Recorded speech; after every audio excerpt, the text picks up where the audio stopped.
I was 9 years old the first time I understood what invisible felt like. It was my birthday. Not a milestone one, just a regular Tuesday in October, the kind that falls in the middle of the week when everyone is too busy to make it special. My mother had baked a small cake, yellow with white frosting, and set it on the kitchen counter before leaving for her book club. My brother had soccer practice. My father came home late, loosened his tie at the door, walked past the cake without saying a word, and asked my brother what the score had been. I stood in the kitchen for a long time after that. The candles were still unlit. I tell you that story not because I want your sympathy. I stopped needing that a long time ago, but because I want you to understand how early it starts. The erasure.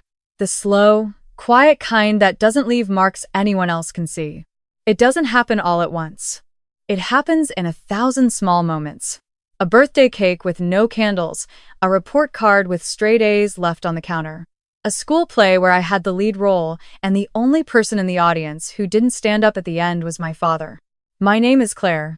I'm 31 years old. I have a younger brother named Derek and an older brother named Marcus, and for as long as I can remember, I was the space between them. Not the oldest, not the youngest, not the son my father had been waiting for, not the daughter he had ever quite figured out what to do with. I was just there, present and overlooked in equal measure. My father is a man who loves his children the way some people love their hometowns fiercely, loudly, and only the parts that reflect well on him. Marcus played football in high school, and my father went to every game, sat in the front row, wore the jersey. Derek was quiet and methodical and ended up in finance, which my father liked to mention at dinner parties, the way other people mention vacation homes. And me? I drew things. I sketched on every surface I could find. I filled notebooks with floor plans and elevations and cross-sections of buildings I had only ever seen in books. I wanted to be an architect. My father called it a hobby. Not once. Every time. For years. How's your little hobby going? The word, little doing all the work. I applied to architecture school my senior year of high school and got into one of the best programs in the country. I remember sitting at the kitchen table with the acceptance letter, hands shaking slightly, reading it 3 times to make sure I hadn't misunderstood. My mother hugged me so hard, she nearly knocked me off the chair. Derek congratulated me the way younger brothers do, half sincere and half distracted. Marcus nodded, like I had told him something mildly interesting.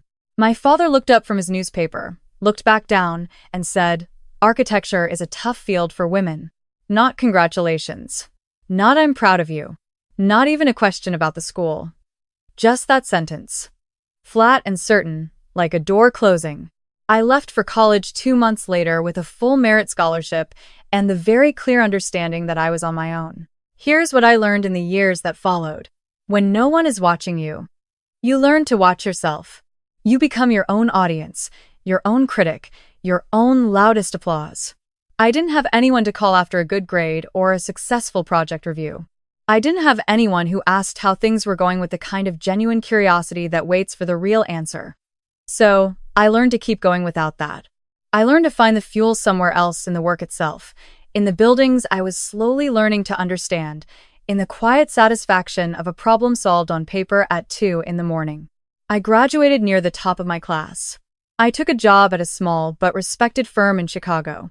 I worked for 5 years under an architect named Renata, who had built half a dozen significant public buildings and who told me, on my 3rd week, that I had a better spatial instinct than anyone she had hired in 20 years. I kept that sentence in a small, locked part of my chest and took it out on the hard days. At 27, I left the firm and started my own. Not a large firm. Not at first. Just me, a junior draftsman named Paul, and a converted loft in the West Loop that smelled like old wood and coffee. But I had a vision not just for the work, but for the kind of company I wanted to build. I was careful. I was patient. I said no to projects that didn't fit, even when saying no was frightening, and I said yes to the right things even when they were difficult. By my 29th birthday, we had won 2 regional design awards and had been commissioned for a project that would put us on a different level entirely. A restaurant group had approached me. Not just any group, one of the most prominent hospitality companies in the Midwest, known for building destinations, not just restaurants. Beautiful spaces. Thoughtful spaces. The kind of places people drove 2 hours to sit in for 3 hours and feel like they were somewhere that mattered. They had acquired a historic building in the city's River North neighborhood, a 4-story former printing warehouse, untouched since the 1940s, full of original brick and industrial bones, and they wanted someone who could design a flagship dining experience that honored what the building had been while transforming it into something entirely new. They chose me. The project took 18 months.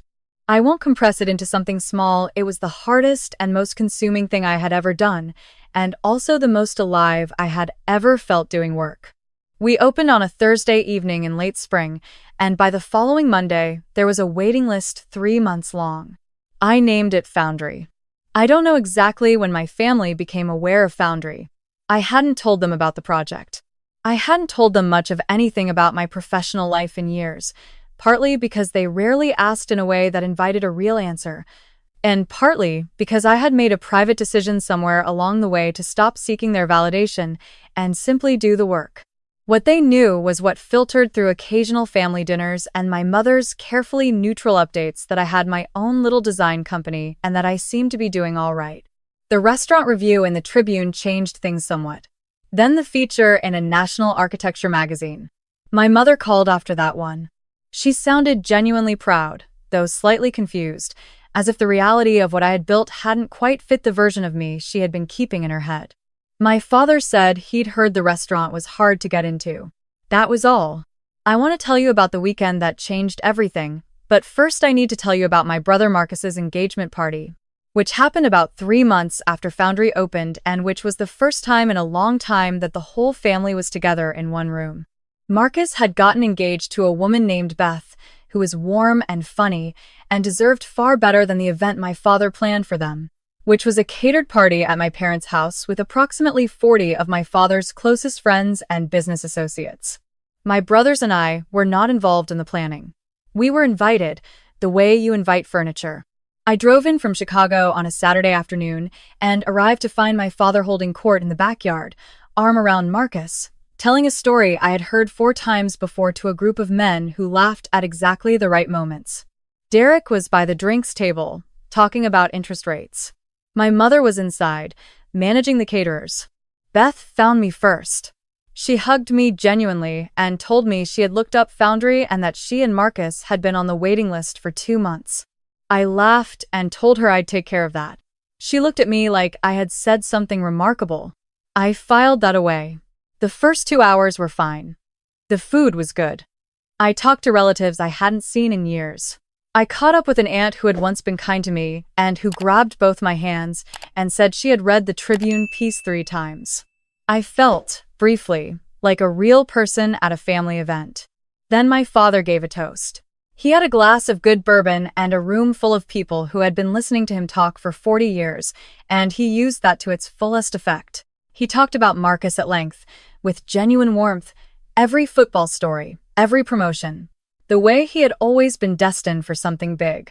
He talked about Derek, the steady one, the dependable one, the one who had made smart choices. He talked about the family he was proud to be the head of. His voice was full and easy, and he looked comfortable the way men look comfortable when they believe themselves to be surrounded entirely by their own reflection. He finished his glass. He started to sit down. Then someone I still don't know who called out, "What about Claire?" My father paused. He smiled the particular smile he used when he was managing a situation. He looked out over the room, found me standing near the edge of the patio, and said loud enough that the yard went quiet, "Claire's always done her own thing. I'm proud of all my kids, of course. But you know, Marcus built a life. Derek built a future. Claire's still figuring out her little hobby." He chuckled. A few people chuckled with him, the way people do when someone with authority says something that isn't quite right but feels socially costly to challenge. Beth's face went tight. My mother looked at the ground. I stood very still. I'm going to tell you the honest thing about that moment, because I think it matters. I wasn't surprised. That's the part that hit me hardest, actually. Not the words, not the laughter, but the deep, cellular absence of surprise, the way my body just recognized it, the way you recognize a road you've driven 10,000 times. I had been waiting for that sentence, or some version of it. For 20 years. What surprised me was what happened next inside me. I had thought, if this moment ever came publicly, that I would feel crushed or angry, or that I would say something cutting and regret it. But I didn't feel any of those things. What I felt, standing there on the edge of my brother's engagement party while my father's voice settled over the yard, was very quiet, very clear. Like a room after everyone has left. I smiled. I picked up my drink. I said to Beth, standing beside me, "I'm so glad you're going to be part of this family." I meant it. And then I went home and I made a phone call. The call was to the managing director of the restaurant group that owned Foundry. His name was James, and he and I had worked closely together for 2 years and had developed the kind of professional relationship that occasionally became a real friendship. I told him about the event space on Foundry's 4th floor, a private dining room we hadn't opened to the public yet, a spectacular space with original brick and a floor-to-ceiling window that looked out over the river, and I told him I wanted to use it. "For what?" he asked. "Family dinner," I said. He laughed, but he heard something in my voice. "When do you need it?" 6 weeks later, I called my mother. I told her I wanted to host the family for dinner. A real dinner, just us. No extended family, no business associates. I told her I had something I wanted to share with everyone. She was pleased in a cautious way, the way she was always cautiously pleased about things that involved my father's potential reaction. She asked where. I gave her the address and told her to make a reservation under her name, the way anyone would. What I didn't tell her was that she was making a reservation at my restaurant. The reason she didn't know is actually straightforward, though my father would later act as if I had done something devious. The ownership structure of Foundry was, for investment reasons, held through a holding company with a different name. My name appeared in trade publications and award citations, but not on the door, not on the website, not in any of the materials my family, who had never looked me up with any real curiosity, would ever have encountered. I had been the architect. I had been the creative director. I had also, after the success of the first year, been offered and accepted a significant equity stake by the restaurant group. My name on the deed, my building, in every way that mattered. They walked in on a Friday evening in July. I had arranged things carefully. James had agreed to manage the evening and keep it entirely normal, same service, same staff. No special treatment that would signal anything. I wanted them to experience it as what it was. One of the best restaurants in the city. I wanted them to sit inside something I had built before they knew I had built it. My father walked in first, the way he always did. He looked up at the ceiling, the original wooden beams we had restored. The industrial skylights we had replaced with modern glass that caught the last of the summer light, and I watched his face do something I had never quite seen it do before. He was impressed. Genuinely, reflexively impressed, before he had time to decide how to feel about being impressed. "Nice place," he said to my mother. She looked at me. I kept my expression easy.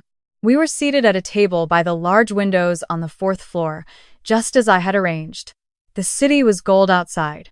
The room was exactly what I had designed it to be, warm and spacious and full of the particular kind of quiet that expensive, thoughtful places have, the quiet that says you are somewhere that took its time with you. Marcus and Beth were across from me. Derek was beside my father. My mother was beside me. For the first hour, it was a genuinely good dinner. The food was exceptional, it always was, and even my father ate with a silent concentration that is the highest compliment a certain type of man gives a meal. Marcus told Beth she had to try the bread. Derek asked the sommelier a detailed question and was satisfied with the answer. There was conversation, real conversation, not the loaded kind. Beth told a story about her sister that made everyone laugh. My mother touched my arm twice for no reason other than that she was happy. I let it breathe. I had learned, over the years, that patience is its own kind of power. The dessert course came. The server set down small plates and then quietly withdrew. My father looked around the room again, that same involuntary look of appreciation, and said, "I have to say, wherever you found this place, it's something else. The bones of this building. They don't make them like this anymore." "No," I said. "They don't." He looked at me. That's why I spent 8 months figuring out how to restore them without losing what made them worth saving. There was a pause. My father's face did something careful. "I'm sorry?" I reached into the small bag I had set beside my chair and took out a folder. Inside was a copy of the architectural drawings, the original concept drawings. The first ones, from the earliest stage of the project, when it had been nothing but an idea and a building full of dust. My name was in the title block of every page. My firm's logo was in the corner. I set it on the table and slid it toward the center. I designed Foundry, I said. I've been part owner since last year. The fourth floor of this room, I specifically held back because I wanted it to be the first space I shared with my family. The silence that followed was the most interesting silence I have ever sat inside. It had layers. There was the processing layer, facts rearranging themselves in real time. There was the emotional layer underneath that, which was different for everyone at the table. Beth's face opened into something delighted. Derek set down his fork with a small, precise movement. Marcus looked at the ceiling again, and then back at me, and I could see him doing the same arithmetic I had done 18 months ago, looking at what the building had been and understanding what it had taken to make it what it was now. My father looked at the drawings for a long time. My mother had known something was coming. Not the specifics I hadn't told her, but she is a woman who has spent 30 years learning to read a room, and she had been reading this one all evening. She put her hand on the table, not reaching for anyone, just present, grounding herself. "Claire," my father said. "Yes," I said. "This is yours." Not a question. A statement he was testing the weight of. "This is mine," I said. He looked up from the drawings. His expression was complicated in a way his expressions rarely were. My father was a man who usually wore his feelings simply, like primary colors. But this was mixed. There was something that might have been pride, or might have been the particular discomfort of a man confronting the distance between what he had assumed and what was true. There was surprise. There was the beginning of something he probably didn't have language for yet. He said, "Your little hobby." It wasn't a question either. He said it the way you repeat a phrase when you understand, for the first time, that you've been wrong about what it meant. "My little hobby," I said. Evenly, without heat. My brother Marcus reached across the table and picked up the drawings. He looked at them slowly, the way he used to look at plays on a whiteboard when he was trying to understand the geometry. Then he set them down and looked at me with something I can only describe as recalibration, a fundamental revision of a number he had been running with for years. "The Tribune piece," he said. "That was this. That was this." Beth made a sound that wasn't quite a laugh and wasn't quite a cry, the sound people make when they're moved by something unexpected. She reached over and took my hand across the table and held it. Derek said, quietly, "How long?" The commission was 18 months ago. The equity stake came after we opened. I paused. I've been building toward this for about 10 years. My father was quiet for a long time. The city moved outside the window. The restaurant hummed around us with the sound of other people's evenings, other people's celebrations, the ordinary, extraordinary business of a place that had been made to hold important moments. I had designed it for that. I had thought about what it would feel like to sit inside it for years before I ever drew a single line. I want to be honest with you about what I was feeling at that moment, because I think people expect a certain kind of satisfaction from stories like this, a clean vindication, a door swinging open to reveal everything you were owed. And there was something like that. I won't pretend otherwise. There was a quiet fullness to sitting in a room I had made while the people who had underestimated me looked around at what it had become. But it wasn't revenge. It was never revenge. It was evidence of something I had needed to give myself more than I had ever needed to give them, proof that the years of working in the dark, of running on no validation and no applause, and no one calling on a Friday to ask how things were going, had produced something real, something that could hold other people, something that outlasted the moments when I had felt small. My father said, finally, "I owe you an apology." I looked at him. He wasn't comfortable saying it. He was a man for whom apology was a foreign landscape, and he moved through it awkwardly, like someone navigating a room without knowing where the furniture was. But he said it.